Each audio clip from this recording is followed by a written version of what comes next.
En biomecánica es muy común que necesitemos la información acerca de las masas y la ubicación de los centros de masa de los segmentos. La estimación de estos datos antropométricos la podemos realizar con esta tabla que nos suministra Winter, donde en la primera columna encontramos el nombre del segmento.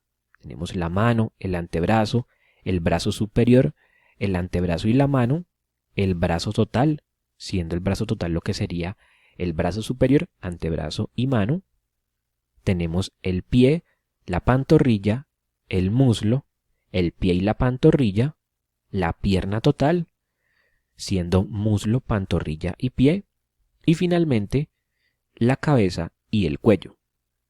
En la segunda columna vamos a encontrar la definición del segmento, que nos va a decir desde dónde hasta dónde va ese segmento.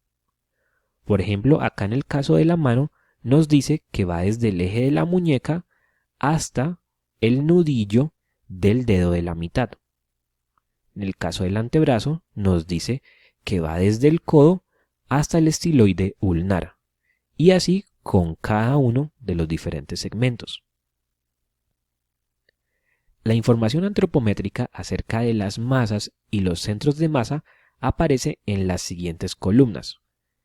En esta tercera columna encontramos la estimación de las masas de los segmentos, donde esas masas van a estar en función de la masa corporal del individuo M mayúscula.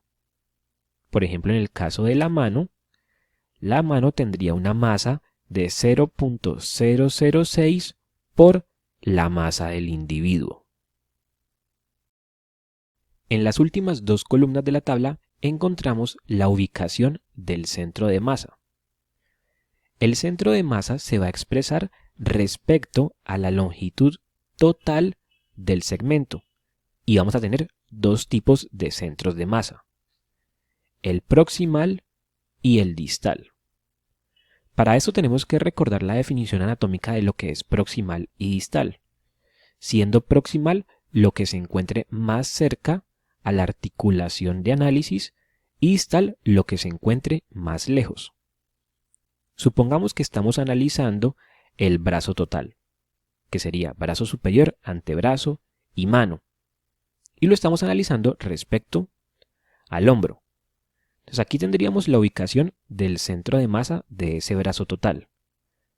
Ese centro de masa sería proximal si estamos hablando de esta distancia entre el hombro y el centro de masa, y sería distal si consideramos esta otra distancia, desde el centro de masa hasta el fin de ese segmento. Para poder entender todo esto mejor y ver la aplicación de esta tabla, vamos a considerar este ejemplo.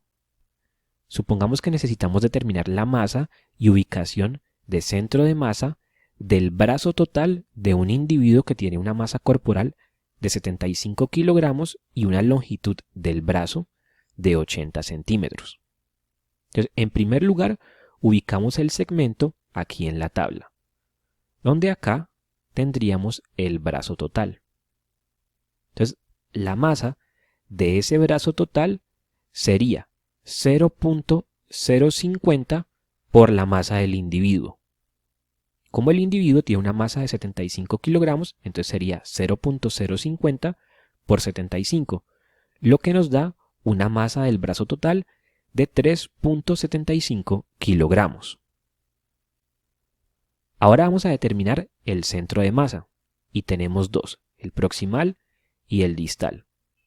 Vamos a empezar calculando el centro de masa proximal, que lo vamos a llamar Cm sub P.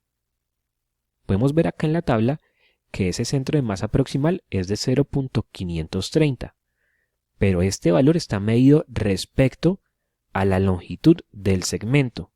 Entonces multiplicamos 0.530 por la longitud del brazo total, que es de 80 centímetros. Y esto nos daría que esta distancia de ubicación del centro de masa proximal sería de 42.4 centímetros. Si quisiéramos el distal, entonces sería este valor, 0.470 por la longitud del segmento. Como la longitud del brazo es de 80 centímetros, entonces nos daría 0.470 por 80 y nos daría que esta distancia sería de 37.6 centímetros. Y esta sería la forma de utilizar la tabla de Winther para poder estimar las masas y los centros de masa de los diferentes segmentos del cuerpo humano. Si este video fue de ayuda, los invito a suscribirse al canal y darle me gusta a este video. Nos vemos en una próxima oportunidad.